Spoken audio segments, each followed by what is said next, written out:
16장 11절에서 22절까지 말씀입니다.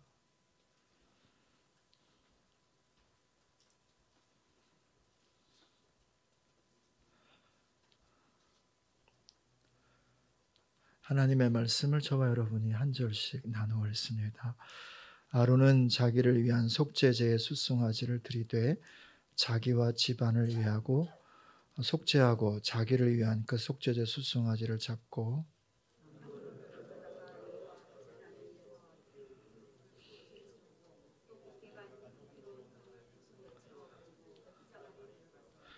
여호와 앞에서 분향하여 향연으로 증거궤 위에 속죄소를 가리게 할지니 그리하면 그가 죽지 아니할 것이며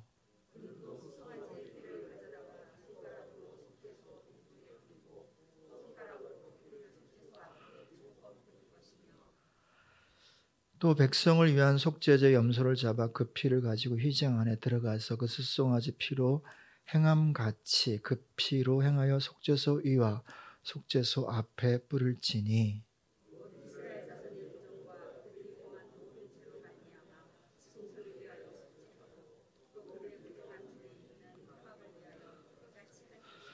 그가 지성소에 속죄하러 들어가서 자기와 그의 집안과 이스라엘 온 회중을 위하여 속죄하고 나오기까지는 누구든지 회막에 있지 못할 것이며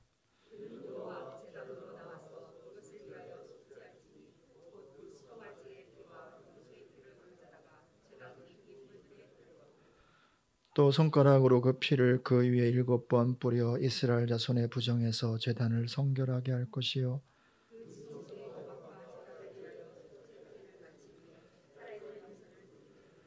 아론은 그의 두 손으로 살아있는 염소의 머리에 안수하여 이스라엘 자손의 모든 불의와 그 범한 모든 죄를 아뢰고 그 죄를 염소의 머리에 두어 미리 정한 사람에게 맡겨 광야로 보낼지니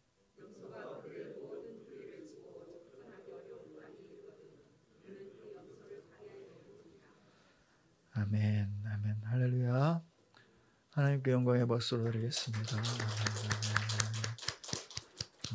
또 우리 찬양 인도하신 분들을 축복하면서 또 박수하겠습니다. 감사합니다. 이 자리에 계신 분들은 또 가정에서 예배하시는 분들을 위해서 가정에서 예배하시는 분들은 또 이곳에 계신 분들을 축복하면서 또 박수하겠습니다.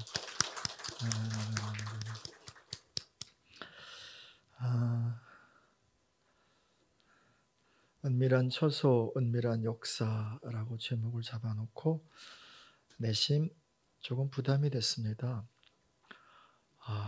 제목이 좀 거창한 것 같고, 뭔가 좀 비밀스러운 얘기를 좀 해야 될 것 같고, 뭔가 좀 크고 놀라운 이야기를 나눠야 될 것 같은 제목이 그런 압박감을 주더라고요.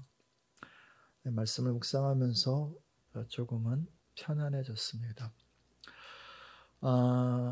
이게 은밀하다라고 하는 것에 대한 정의를 먼저 함께 하고 말씀 속으로 들어가 봤으면 좋겠습니다. 우리가 인간관계 속에서도 은밀하다라고 하는 것은 지극히 개인적이고 공개할 수 없는 것이죠. 예를 들자면 부부관계 같은 겁니다. 그건 공유할 수 있는 것이 아닙니다. 그건 아주 개인적인 것입니다. 두 번째 사실은 은밀한 처소, 은밀한 역사, 그것은 결코 추상적이거나 관념적인 것이 아니라 매우 구체적이고 아주 실제적이다라고 하는 거죠.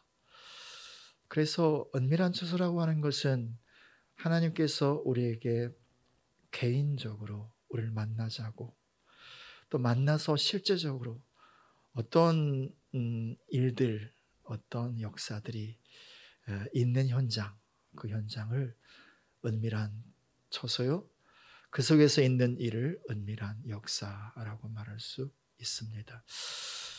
구약에서 대표적인 은밀한 이 처소는 지성소, 하나님이 계시는 하나님의 방, 지성소이지요. 신약에서는 예수님께서 이 은밀한 처소에 대해서 골방이라고 말씀합니다. 기도에 대해서 가르치시면서 너희는 기도할 때에 골방에 들어가서 문을 닫고 은밀히 보시는 하나님께 기도하라. 은밀히 들으신 하나님께서 응답하시리라 말씀합니다. 각자의 존재와 영혼과 삶의 골방이 있다는 것입니다. 거기가 바로 은밀한 처소요. 그 은밀한 처소 안에서 은밀한 일들, 은밀한 역사가 있을 것이다 라고 하는 거죠.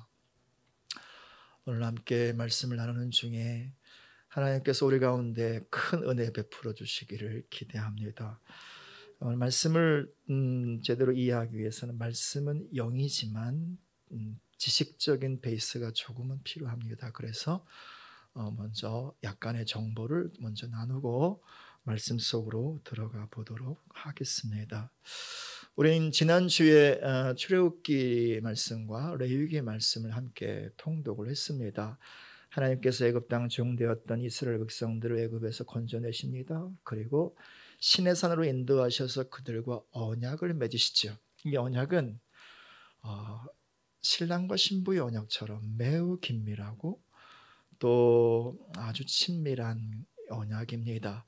하나님이 이스라엘의 신랑이시라는 거예요. 이스라엘이 하나님의 신부라는 것입니다. 그래서 10계명 언약 1계명부터 4계명까지는 너희는 나만 사랑해다오 말씀하시는 것이고 5계명부터 10계명까지는 나를 정말 사랑한다면 내가 사랑하는 또 다른 사람도 사랑해다오 이 말씀을 하는 거죠. 이것이 하나님과 이스라엘의 맺은 언약일 뿐만 아니라 우리가 하나님과 맺은 언약이라고 하는 거예요. 그분이 우리의 신랑이요 나는 그분의 신부라는 거죠. 신랑과 신부가 있으면 만나는 장소가 필요하죠. 같이 살 장소가 필요하죠. 그래서 하나님께서는 그 만남의 장소로 성막 오헬 모에드 성막을 짓게 하시고 그러면서 이제 출애굽기가 마무리가 됩니다. 레위기로 접어들면서 하나님은 그 성막에서 어떻게 이스라엘 백성을 만날까 말씀하시면서 5가지 제사에 관해서 말씀합니다. 다시 말하면 하나님은 제사로 만나는 것이다. 예배로 하나님을 만나는 것이다 라는 사실을 말하고 레위기 8장에서 그 예배를 집례할 제사장 이야기 그리고 대제사장을 세우는 대제사장의 임직식 이야기를 합니다. 그리고 9장으로 와서 그들이 드렸던 처음의 제사 이야기를 하고 10장에 또 아론의 두 아들 이야기가 나오고 11장서부터는 그들이 반드시 지켜야 할 거룩에 대해서 예배자는 거룩해야 된다는 사실을 말합니다. 그리고 나서 16장에 이르는 것이죠. 16장의 말씀을 통해서 하나님은 보여주시기 원하시는 거예요. 그 예배를 통해서 하나님을 만나는데 그 하나님을 만나는 길이 무엇인가 그것에 대해서 말씀을 하는 것입니다. 두 번째 우리가 또 알아야 할 것은 성막의 구조에 관한 거예요. 왜냐하면 오늘 본문의 말씀은 성막 안에서 이루어진 사건이기 때문에 그렇습니다. 성막에 대해서 대부분 잘 아시겠지만 혹여라도 모르시는 분들 아직 잘 이렇게 까막하시는 분이 있으리라 생각에 대해서 잠깐 성막에 대해서 보도록 하겠습니다. 하나님께서 모세에게 지으라고 말씀하셨던 성막의 그림을 좀 보겠습니다. 자, 이것은 이제 그 우측면쯤 되는 거죠. 우측면 상공에서 본 성막의 정경이고요. 여기 보시면 여기는 입구 쪽이에요. 입구 쪽. 여기 동문이고요. 동문입니다. 그러니까 네, 일로 들어가는 거예요. 동쪽에서 서쪽으로 이렇게 성막은 지어져 있습니다. 그리고 이제 들어가서 보면 여기가 전체가 뜰이 있습니다. 울타리 안 뜰이 있고요. 또 이제 뜰 중앙에 보면 번제물을 태워 올리는 번제단 불이 막 피어 올라가잖아요. 그죠? 번제단이 있습니다.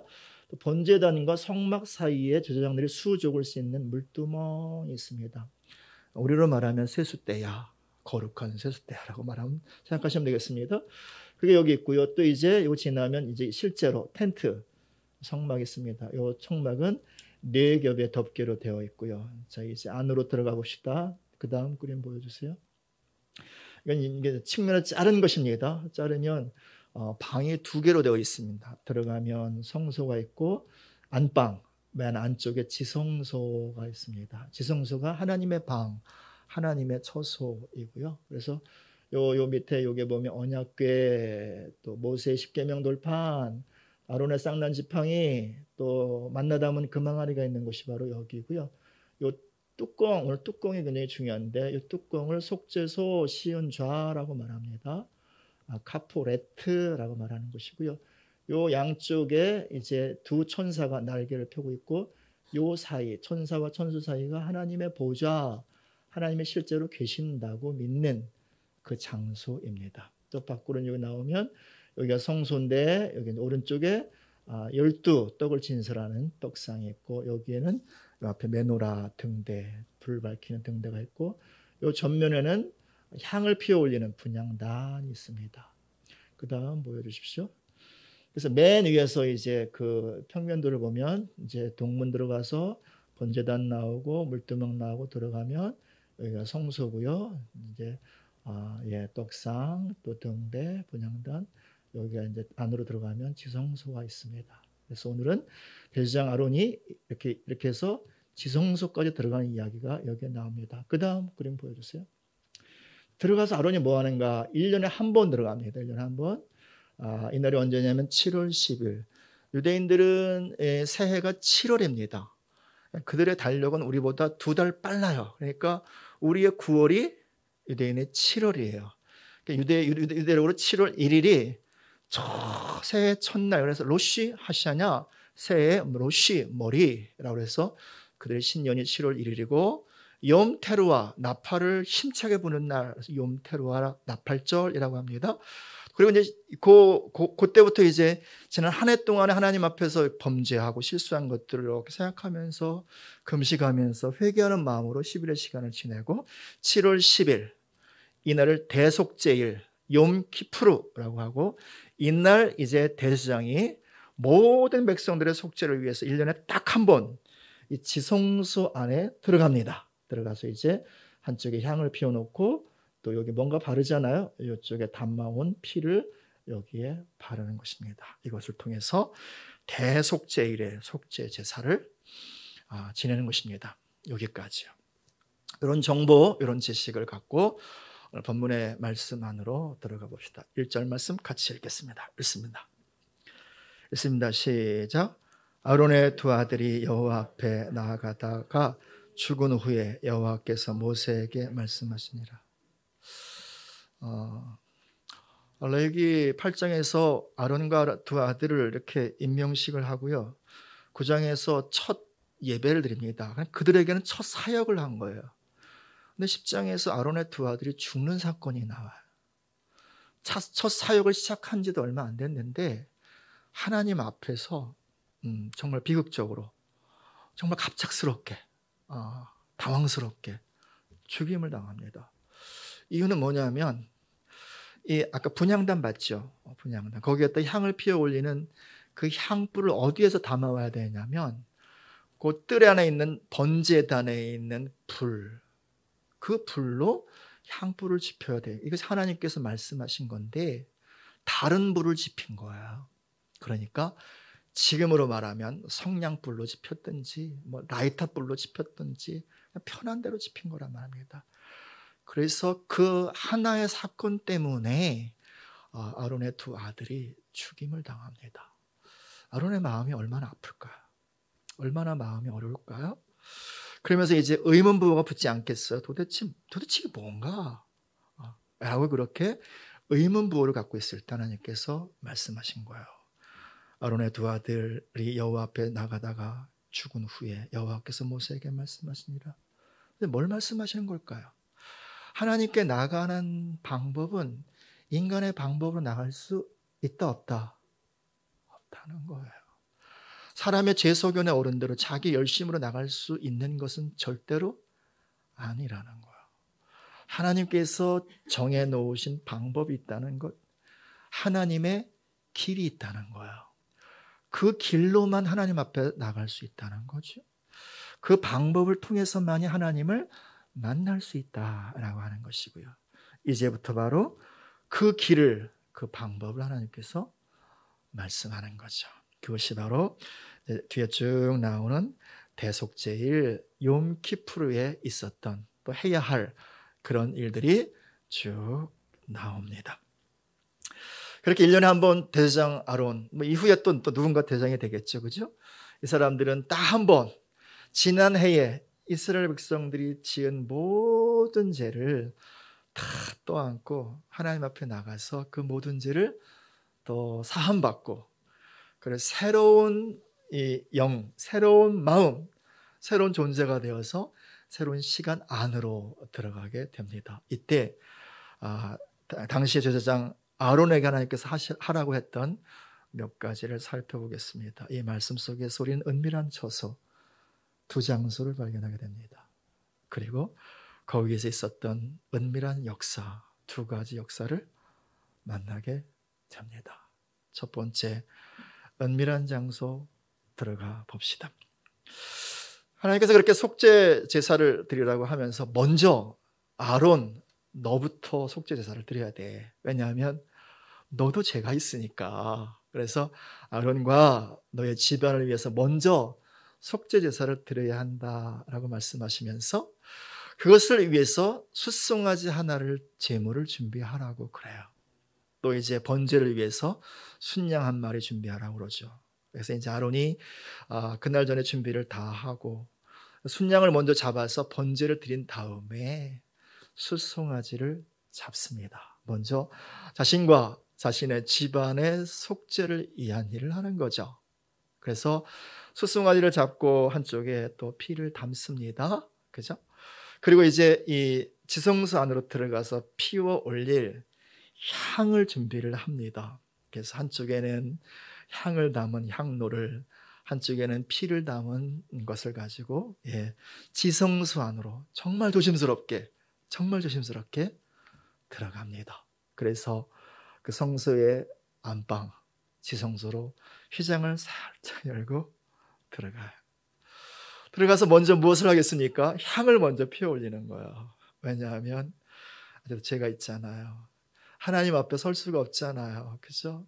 그래서 나의 죄 때문에 하나님의 거룩함이 오염될 수도 있고, 그렇지 않는다 할지라도 죄를 가진 내가 죽을 수 있잖아. 그래서 하나님께서 아론을 보호하시기 위해서 먼저 연기를 피워 올리라고, 향연을 피워 올리라고 말씀하시는 거야. 그래서 아론이 먼저 향불을 피워 올립니다. 향연이 올라가요. 그래서 하나님과 아론 사이를 이 연기가 이렇게 구분을 하는 것이고요. 이걸 통해서 하나님께서 먼저 아론을 보호하십니다. 자, 그런 이야기가 쭉 나와요. 11절부터 14절까지 한번 쭉 보겠습니다. 읽습니다. 시작.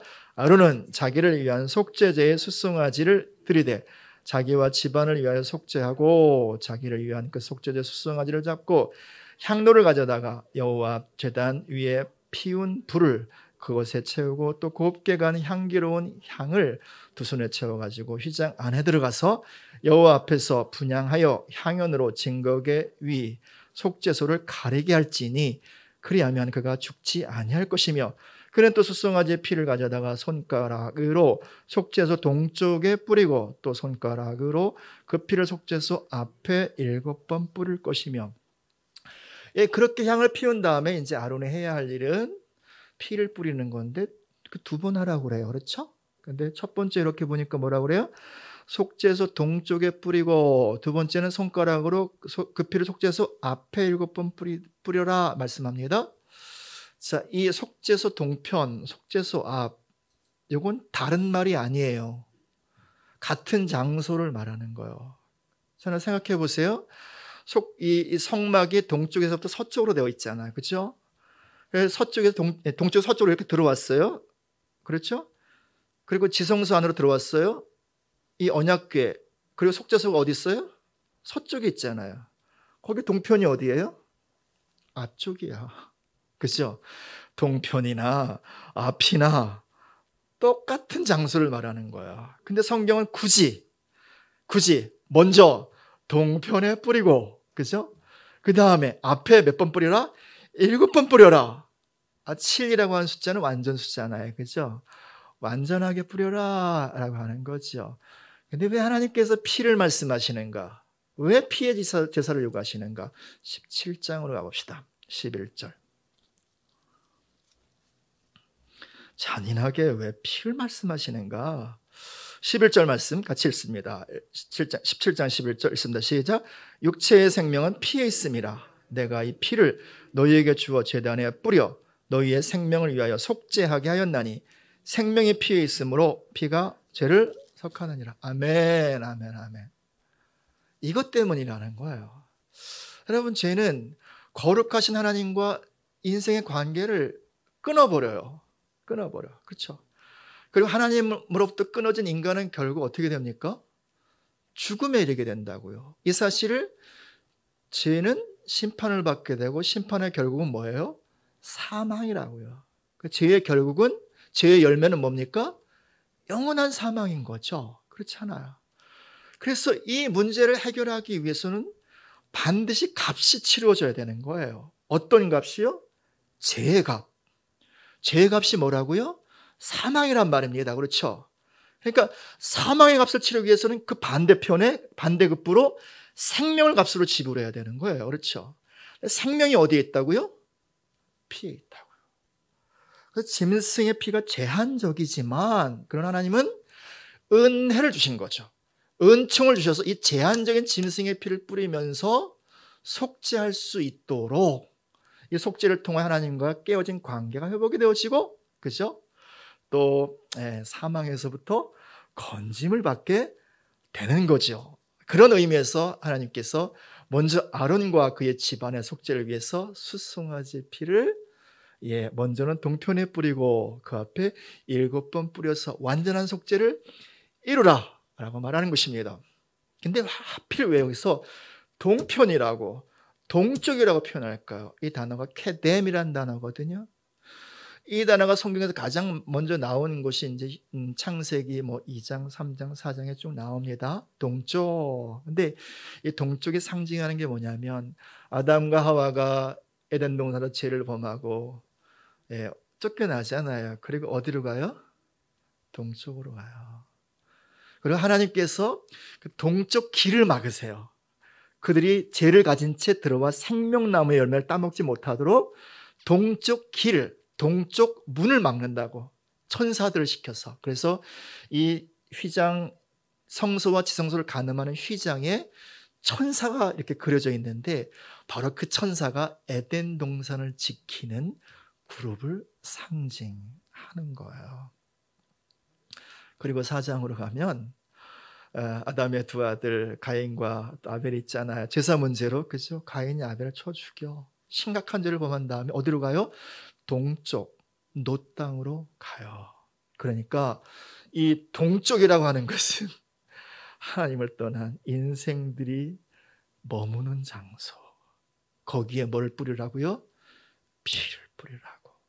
그러니까 지금 이걸 통해서 하나님께서 무엇을 말씀하시길 원하시느냐면, 아담과 가인 이래로 범한 모든 죄, 지금 이 대제사장 아론이 있기까지 쭉 피를 타고, 그리고 여러 가지 줄기를 타고 내려왔던 원죄와 이 아론이 범한 자범죄까지를 하나님은 완전하게 속죄를 하시는 거예요. 그 죄로 정결케 하는 거란 말입니다. 자, 그리고 나서 이제 밖으로 나와. 자기를 위해서, 자기 집안을 위해서 속죄를 했잖아요. 그리고 나와서 이제 이제 지성소를 위해서, 성소를 위해서, 번제단을 위해서 또 속죄의 어떤 그런 여러 가지 예식을 치른 다음에, 그 다음에 하는 게 있어요. 그 다음 말씀 보십시오. 15절 있습니다. 읽어요. 시작. 또 백성을 위한 속죄제 염소를 잡아 그 피를 가지고 휘장 안에 들어가서 그 숫송아지 피로 행함같이 그 피로 행하여 속죄소 위와 속죄소 앞에 뿌리자. 제물이 또 있어. 뭐가 있어요? 숫 염소가 있어요. 하나님께서 이전에 뭐라고 말씀하시냐면, 숫 염소 2마리를 준비해라. 그리고 제비를 뽑아서 한 마리는 여호와를 위해서 예비해 놓고 한 마리는 아사셀을 위해서 예비해 놓아라 말씀하세요. 여기에 나오는 첫 번째 순염소는 뭐냐면, 여호와를 위한 순염소로 뽑힌, 당첨된 순염소예요. 이 염소를 잡으라는 거예요. 그리고 이 염소의 피를 가지고 다시 하나님의 보좌가 있는 지성소 안으로 들어와서 그 피를 뿌리라는 거예요. 그런데 똑같은 방식으로 뿌리는데 좀 말씀을 자세히 보세요. 숫송아지 피로 행함과 똑같이 하라는 거잖아요. 근데 그 피로 행하여 속죄소 앞 동편이 아니라 뭐라고 그래요? 위와 속죄소 앞에 뿌릴지니. 앞에는 같아. 근데 뭐가 달라요? 위에 뿌리래. 위에 두 번째 피는. 이 두 번째 염소의 피는 이스라엘 모든 백성들이 범한 지난해 1년치의 죄거든요. 이 피 안에는 그들의 죄가 담겨 있는 거예요. 그들의 존재가 담겨 있는 거예요. 그것을 속죄소 위에 올려놓으래요. 속죄소가 뭐냐면 언약궤가 있고 언약궤를 덮는 뚜껑이에요. 그래서 이것을 시은좌라고도 그러고요. 은혜의 보좌라고도 하고요. 속죄소라고도 하고요. 히브리어는 카프레트라고 그래요. 근데 이 카프레트라고 한 단어는 어디서 왔냐면 카파르라는 단어에서 왔어요. 카파르는 뭐냐면 덮어주다. 루키서 생각나세요? 롯이 보아스에게 가서 뭐라 그래요? 당신의 발치이불로 저를 어떻게 덮어주세요. 이게 카파르예요. 예, 이 속죄소 이 자리는 하나님의 보좌의 동시에 덮어주시는 장소란 말이에요. 거기에다가 피를 올려놓는 거예요. 거기에다가 이스라엘 백성들의 1년치 죄와 그들의 전 존재를 올려놓는 거예요. 무엇을 상징하나요? 하나님께서 날개를 펴셔서 덮어주신다는 거예요. 하나님께서요 가슴을 활짝 여셔서 그 피를요 덮어주신다는 거예요. 그러니까 거기가 은혜의 보좌죠. 거기 속죄의 자리, 속죄소인 거죠. 여러분, 이렇게 하나님 덮어주신 걸 상징해 보세요. 그 피 안에 우리도 있을 수 있잖아요. 그렇죠? 그렇죠? 덮어주시면 가장 먼저 어떤 일이 있을까요? 그 죄를 가려주시는 거잖아요. 그 죄를 용서해 주시는 거잖아요. 그렇죠? 그 죄로부터 깨끗하게 닦아주시는 거잖아요. 하나님 이렇게 말씀하실까요? 야, 너 죄 문제 해결했으니까 이제 가. 이렇게 말씀하실까요? 아니요. 죄로 인해서 기인된 것들이 있잖아요. 저주, 그것으로 인한 근심, 염려, 삶의 걱정, 흘리는 많은 수많은 눈물들, 수많은 삶의 애환들, 그게 있잖아요. 그 눈물 흘리고 있는 그 자식을, 그 신부를 하나님이 가 그러겠어요? 아니요. 닦아주시죠. 그 눈물 닦아주시고 그 아픔 씻어주시고 그 애환을 씻어주시죠. 어디 그뿐인가요? 그렇게 고민하고 아파하고 울다 보면 병도 생겨 몸도 망가지고 그렇잖아요. 병 있는 집 그냥 가라고 그러겠어요? 그 상한 몸도 어루만져 주시고 그 영혼과 마음 어루만져 주시죠. 어디 그것만 있을까요? 새로운 하늘을 살아야 되잖아. 새로운 시간으로 들어가야 되잖아요. 수많은 도전이 앞에 있고 수많은 어려움이 여전히 남아있잖아요. 여전히 주의 은혜가 필요하고 주의 능력이 필요하고 주의 지혜가 필요하잖아요. 그래서 그 품 안에 있는 주님의 지혜와 주님의 능력과 또 삶에 필요한 모든 자원들을 공급해 주시는 거죠. 여기가 바로 시은좌, 자비의 자리, 은혜의 보좌인 거예요. 바로 여기가 첫 번째 은밀한 처소, 은밀한 역사가 일어나는 것이란 말이에요. 사랑하는 여러분, 이 아론이 궁극적으로 가리키고 있는 한 분이 있잖아. 이 염소, 이 제물이 가리키고 있는 궁극적인 한 제물 있잖아요. 누구예요? 예수 그리스도요. 인간 대제사장은 연약하기 때문에 자기를 위한 속죄를 매번마다 해야 돼요. 또한 이 제물은 여전히 제한적인 제물이기에, 피도 제한적인 것이기에 매년마다 이 제사를 드려야 돼요. 그런데 완전하신 대제사장, 큰 대제사장, 그분이 이 땅 가운데 걸어 들어오시고, 그리고 완전한 제물이신 당신의 피를 어디에서 흘려요? 십자가에서요. 그리고 그 피를 가지고 어디로 가세요? 하늘의 성소, 아버지 하나님의 실제적인 보좌, 그리로 올라가신단 말이에요. 그래서 여러분, 이 성막을 혹은 성전을요, 수평으로 보면 동쪽에서 서쪽으로 이렇게 들어가는 거잖아요. 그죠? 자, 믿음을 갖고 따라와 보십시오. 자, 세워봐요. 어디로 가는 거예요? 죄인들이 있는 곳은 땅이에요. 그리고 어디로 가요? 하늘로 가는 거예요. 그래서 히브리서는 말해요. 그 예수님이 자기 피를 가지고 어디로 갔다고요? 하늘의 성소로 갔다고요. 아버지의 보호자로 갔다고요. 거기에 당신의 피를 뿌렸다고요.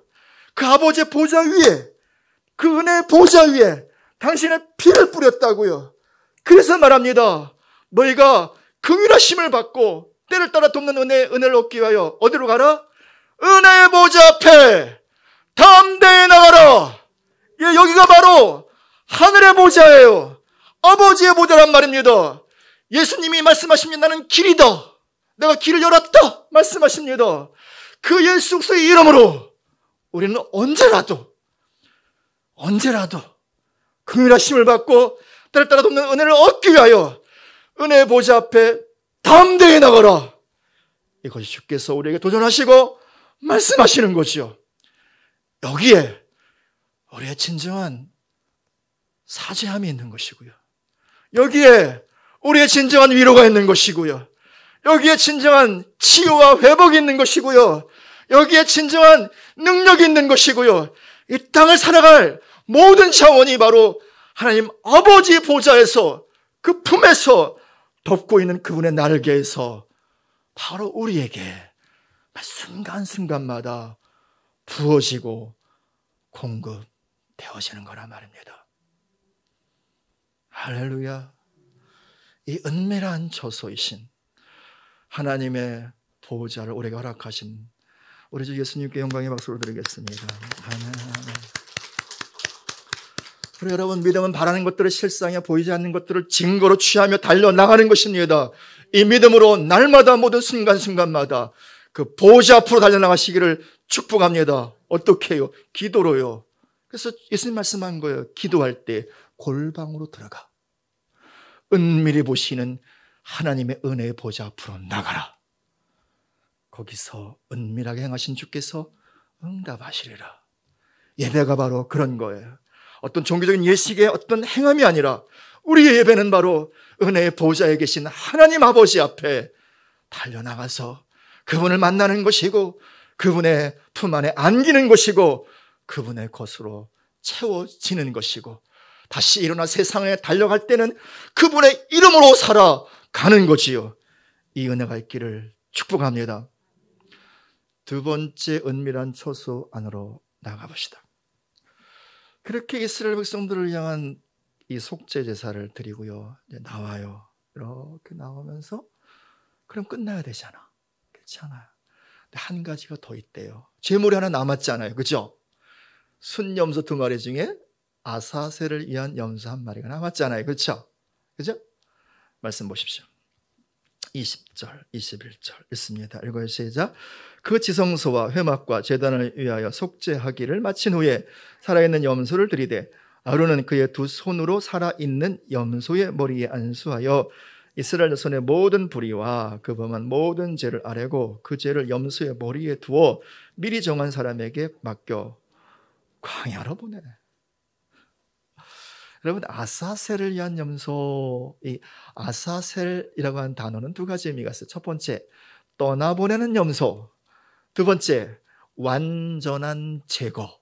이 두 가지 의미가 있어요. 아무튼 이 아사셀을 위한 염소는 살아있죠, 아직. 그죠? 아론이, 제사장이 머리에 두 손을 얹고 안수를 하는 거예요. 안수할 때 뭘 하는 거예요? 이스라엘 자손의 모든 불의와 범한 모든 죄를 아뢰고, 그죠?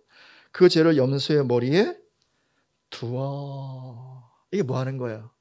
이스라엘의 모든 죄를 이 염소의 머리에 올려놓는 거란 말이에요.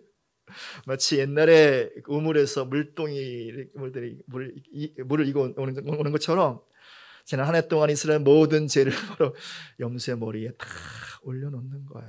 그리고 정해진 사람이 그 염소를 끌고 광야로 가는 거예요. 무인지경, 아무도 접근하지 않는 곳, 협곡, 그곳으로 끌고 가서 그 다음 구절 보십시오. 22절 있습니다.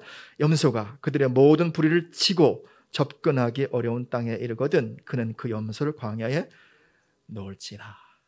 광야에 그냥 풀어주는 게 아니라 그 이스라엘 가보면 협곡이 있는데 땅이 쫙 갈라진 것 같아. 그럼 밑은 뭐예요? 낭떠러지잖아요. 굉장히 깊어요. 여기서 던져버리는 거예요. 살리는 거예요? 죽이는 거예요? 죽이는 거예요. 자, 이 퍼포먼스, 이 예식을 통해서 하나님께서 물으시는 게 있어요. 이스라엘 백성들에게 이걸 물어보시는 거예요. 너희들의 죄가 어디에 있느냐? 너희에게 남아있느냐? 아니면 염소에게 있느냐? 여러분이 대답해 보십시오. 누구에게 있는 거예요? 염소에게 있는 거예요. 이제 너희는 정결하다고. 너희는 죄 가운데 있지 않다고. 이걸 선포하는 거예요. 그리고 여러분 이 협곡, 이 광야, 이 골짜기 여기는요. 사단의 은신처예요. 마귀의 보좌가 있는 곳이란 말입니다. 다시 말하면 어둠의 은밀한 처소라고요. 여러분 그게 우리 안에 있지 않나요? 우리 안에 있지 않나요? 가끔씩요. 내가 옛날에 범했던 죄가 생각이 나요. 여러분 사단은 고발자예요. 사단의 다른 말 고발자. 그냥 항상 고발을 해요. 너 죄졌잖아. 너는 연약하잖아. 너 이런 문제가 있고 너 이런 문제가 있고 너 옛날에는 실수했잖아. 네가 무슨 목사야? 네가 무슨 설교를 해? 네가 무슨 주의를 한다고? 네가 뭐 아무것도 아닌 너 같은 것이 뭘 안다고? 끊임없이 고발을 하는데 어디서 올라와? 내 속에서 올라와요. 내 속에서 올라와. 그렇죠? 그래서 하나님께서 사단에게 질문하는 거예요. 이스라엘 백성의 죄가 누구에게 있느냐? 이스라엘 백성에게 있느냐? 염소에게 있느냐? 사단이 할 말이 없잖아요. 염소에게 있느냐? 더 이상 정죄할 게 없는 거야. 그렇잖아. 이 아사셀을 위한 궁극적인 염소는 또 누굴까요? 당연히 예수 그리스도이죠. 이사야 53장으로 가봅시다. 이사야 53장.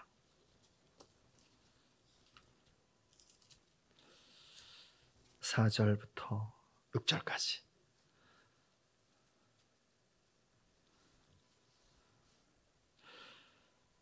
말씀 같이 읽습니다. 읽어요. 시작. 그는 실로 우리의 질고를 지고 우리의 슬픔을 당하였거늘 우리는 생각하기를 그는 징벌을 받아 하나님께 맞으며 고난을 당한다 하였노라. 그가 찔림은 우리의 허물 때문이요 그가 상함은 우리의 죄악 때문이라. 그가 징계를 받음으로 우리는 평화를 누리고 그가 채찍에 맞음으로 우리는 나음을 받았도다. 우리는 다 양 같아서 그릇 행하여 각기 제 길로 갔거늘 여호와께서는 우리 모두의 죄악을 그에게 담당시키셨도다. 지난 수요 예배 때 나눴던 욕바지 예수님, 세상의 모든 욕을 다 받으셔. 모든 저주를 다 받으셔. 그리고 그냥 말없이 끌려가셔. 아사스를 위한 염소 아닌가요? 어디로 가요? 골고다 언덕, 골고다 해골 언덕, 죽음의 언덕이란 말이에요. 언덕과 골짜기 차이일 뿐이지 사망의 장소는 똑같은 거예요. 그렇죠? 그곳에서 예수님께서 십자가에 못 박혀 죽으시면서 마지막 하신 말씀이 있어요. 텔레스타이, 다 이루었다. 예. 여기서 4절에 말하고 있는 것처럼 그는 실로 우리의 질고를 지고 이 단어와 아사셀을 위한 염소가 이스라엘 백성들의 모든 죄를 머리에 두고 갔다는 얘기가 다르지 않아요. 똑같은 단어예요. 예수님께서 그렇게 우리의 모든 죄를 짊어지고 십자가로 올라가셔서 당신이 죽으신 거죠. 그 죄값을 치러주신 거죠. 그리고 마지막 말씀, 다 이루었다. 다 이루었다. 그래서 하나님 지금 우리에게 말씀하시는 거예요. 너희의 죄가 누구에게 있느냐? 너에게 있느냐? 내 아들 예수에게 있느냐? 여러분이 대답해 보세요. 누구에게 있는 거예요? 예수님에게 있는 거죠. 대신 나는 그분의 의로움으로 의로운 자인 거죠. 그래서 예수 안에 있는 자는 그래서 정죄받지 않는 거예요. 그래서 성령의 법 안에서 자유한 거예요. 사단에게 주님은 또 물으시는 거예요. 네가 정죄하고 있는 그 사람의 죄 누구에게 있는 거냐? 그에게 있는 거냐? 내 아들 예수에게 있는 거냐? 그러므로 사랑하시는 여러분, 우리 안에 끊임없이 올라오는 정죄, 끊임없이 올라오는 수치감, 여러 가지 어떤 고소와 고발, 그것에 대해서 이제부터 믿음으로 반응하시기를 축복합니다. 다 가져가셨어요. 하나 남김없이 다 가져가셨어요. 그래서 나는 그분 안에서 나는 의로운 자인 거예요. 더 이상 사단은 우리를 고소할 수 없고 고발할 수 없는 거예요. 그러면 사랑하신 여러분, 믿음으로 그의 고발에 동의하지 않기를 축복합니다. 누군가가 여러분에게 이런 고발의 모습 다가오신다 할지라도 그것으로 인하여 마음 상하지 않으시고 동의하지 마시고 자유하시기를 축복합니다. 이제 은밀한 처소 두 장소를 우리가 다 확인했습니다. 한 장소는 하나님의 보좌 앞이고요. 날마다 우리가 언제라도 주님 예수 그리스도 이름이라고 하는 그 열쇠를 가지고 언제라도 갈 수 있는 곳이고요.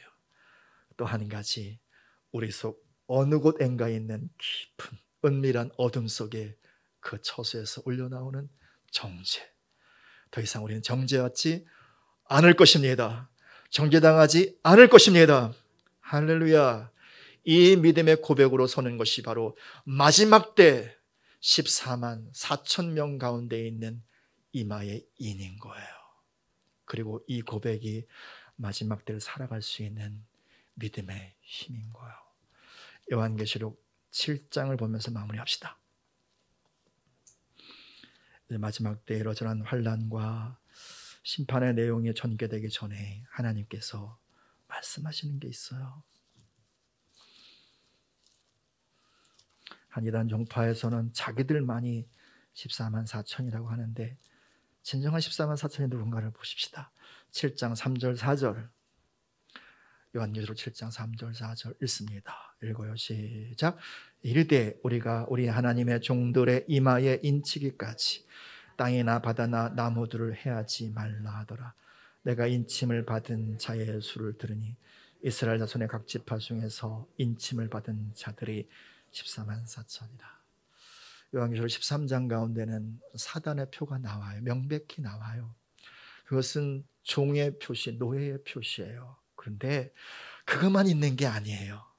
하나님이 주시는 인이 있다고요. 하나님 주시는 표시가 있다고요. 이 인, 표시, 이게 바로 오트란 단어고 이것이 바로 예수 그리스도의 십자가의 피를 말하는 거예요. 피를 간직한 사람, 보혈의 복음을 간직한 사람. 그래서 언제라도 하나님의 은혜의 보좌 앞에 피난처 삼아서 힘들고 고통스럽고 눈물 날 때 늘 그곳에 가서 피난하고 다시 위로와 회복을 경험하고 주시는 능력으로 다시 세상 가운데 달려나가는 그 사람, 사단의 어떤 정죄에도 동의하지 않고 그것으로 인해서 무너지지 않고 뒤로 물러서지 않는 바로 그 사람, 그 사람이 바로 이 마지막 때를 통과하는 14만 4천 안에 있는 그리스도의 신부요 또 승리하는 교회의 모습이라는 것입니다. 할렐루야. 이 피의 복음이 저와 여러분 모두에게 덮여지기를 예수님의 이름으로 축복합니다. 기도하겠습니다.